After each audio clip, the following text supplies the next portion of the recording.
What's going on, guys? Welcome back to the Rant and Review Pro Wrestling. I'm doing a very quick recap tonight of WWE Money in the Bank 2022. I forgot that it was even happening this weekend, and then I was on the gaming channel. By the way, on Rant and Review Gaming, I am doing a blind playthrough of the horror game, The Quarry, so definitely go over there and check that out if you haven't had a chance to.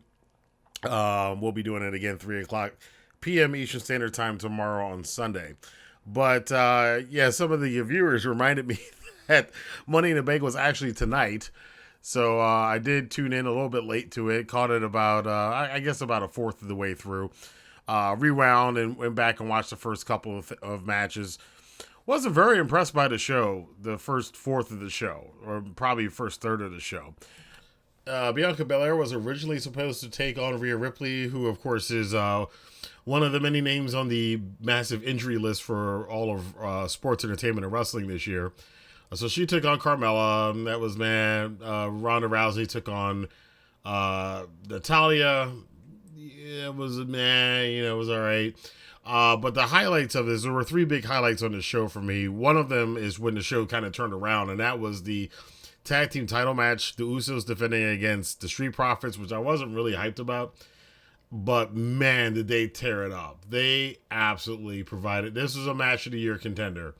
They had a very good slow burn type of tag team match, which was really kind of cool to see. At the end, it did wind up with the Usos winning after several very close near falls that were very well executed. Montez Ford was wrestling his butt off tonight. He was going crazy. And the finish of the match, though, had a little bit of controversy because of the way, and we see this a lot in all the wrestling companies where the referee counts the pin, but the guys overcompensate and overpull up on the whatever pinning combination they have. So the guy that's down on the mat, his shoulder's actually up, but the ref counts it anyway. And the fans accept it because they understand that was supposed to be the finish of the match.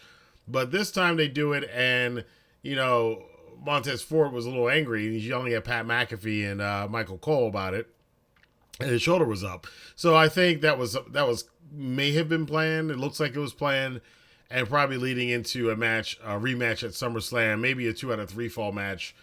Given how that match ended, we'll see coming up on Raw and SmackDown, obviously over the next couple weeks.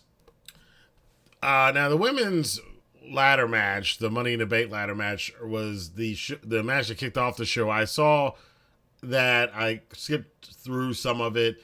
The match was kind of sloppy, but Liv Morgan did win. Now, the cool thing about that is after Ronda Rousey successfully defended her championship against Natalia, Liv, who had said earlier she was just going to wait to WrestleMania, maybe came out running to the ring because Ronda had injured her leg during the match with Natalia. And after a couple misdirects, but it looked like they weren't going to give it to her, Liv Morgan, who is a big fan favorite, finally does win, cashes in, gets the pin on Rousey, and is your new women's champion, I believe, on the SmackDown brand.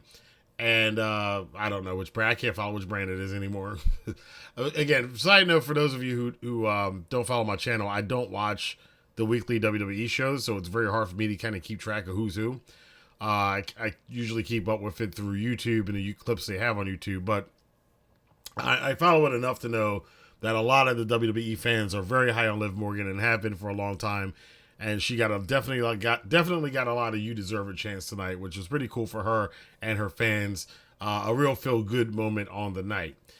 The other thing that came up that I thought was pretty cool on the show was the men's main event, Money in the Bank ladder match. And, kudos for Pat McAfee and Michael Cole for getting it across during the show that there were about 4 guys in this match who actually had legitimate claims that I could see interesting storylines with any of them winning. You had Sami Zayn was in this match. If he won, he said he wouldn't cash in because he's trying to get in with Roman Reigns and the Usos. So that would have been interesting if he had won. Seth Rollins has a history with Brock Lesnar and Roman Reigns going back to WrestleMania 31 and that historic cash-in he did on them. The two of them are going to be facing each other at SummerSlam in a last man standing match, so that's an obvious place where Rollins might want to have repeated history. We also had, Omos, who was just so tall he could have won easily. Matt Riddle was the sentimental favorite. I think it seems like he's the most over male wrestler in the company right now, so that would have been a definite plausible winner for the whole thing. And as well as Drew McIntyre, who we've been, kind of thinking that he's going to have a collision once again with Roman down the line, but none of that happened. Because after all the guys who were actually in the match got in there, we had Theory, who had lost the U.S. Championship to Bobby Lashley earlier in the night. Theory came out and was added to the match at the last minute by Adam Pearce. And Theory, against all odds, won the Money in the Bank match. Now, the ending, that finish, I'm a little iffy, but I was kind of, okay. The match was fire. There were some awesome spots in this match. The one that stands out the most to me was when all 7 of the other guys lifted up Omos, because Omos was wrecking everybody for like the first third of this match. Like, nobody could do anything with Omos. It looked like he was just going to run away with it, which kind of would have been cool. But they all ganged up on him. They buried him under ladders, and then they all picked him up and literally tossed this man through the announce table, which looked crazy good.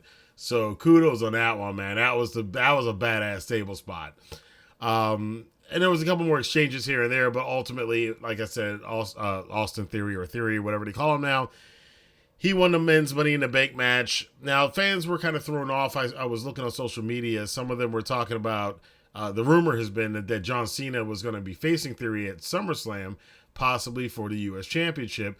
And with Lashley beating Theory earlier in the night and taking the title from him, it kind of threw people off a little bit from knowing what they knew. But this is one of those monkey wrenches WWE threw in, which is actually a good one, that now it's probably going to be for the Money in the Bank briefcase if Cena's coming back at SummerSlam, or it could be somebody else coming after Theory at SummerSlam. There's a lot of conjecture about who that could possibly be. So there's some cool stuff on this show. I would say the first third of the show seemed pretty weak to me, but after the tag match, which again is a match of the year contender, it picked up pace. It was really, really good. The rest of the show was up hit or miss here and there, but I think overall it was a better than average show that I've seen from WWE on their pay-per-views. So, and no, I'm not calling it the other thing because other people don't control my language. I control my own language. It's a pay-per-view. So the pay-per-view I thought was pretty good. And, yeah, I would definitely recommend. I wouldn't recommend watching the whole pay-per-view, but I would recommend those 3 things that I said. I'd recommend seeing the Liv Morgan cash in. I'd recommend absolutely seeing the tag team title match. That was a banger, as everybody calls it. And I would watch the main event match for the men's Money in the Bank briefcase. I think the match was great. I don't watch, again, the weekly shows Raw and SmackDown, so I'm not sure what Theory's storyline really is and whether or not this makes sense or the WWE fans are going to be into it. So if you are a WWE fan, kind of chime in on the comments and let me know what you think about that. But for me, as a casual WWE fan, I was kind of like, kind of lukewarm to it, especially after they detailed like how interesting the storylines would have been if other people like Sami Zayn or Seth Rollins or Matt Riddle had won the Money in the Bank briefcase, or even Omos. So, but those are my thoughts on the show, the Money in the Bank show tonight. I want to know what you guys think, though. Let your voice be heard in the comment box below. Did you like it? Did you hate it? Did you watch it at all? What were your favorite parts? What were your least favorite parts? Favorite match, least favorite match? Put that all down in the comment box below. And thank you guys for checking out this really quick recap of WWE Money in the Bank. I will be with you guys again here on the Rantin Review Pro Wrestling soon. Have a good day.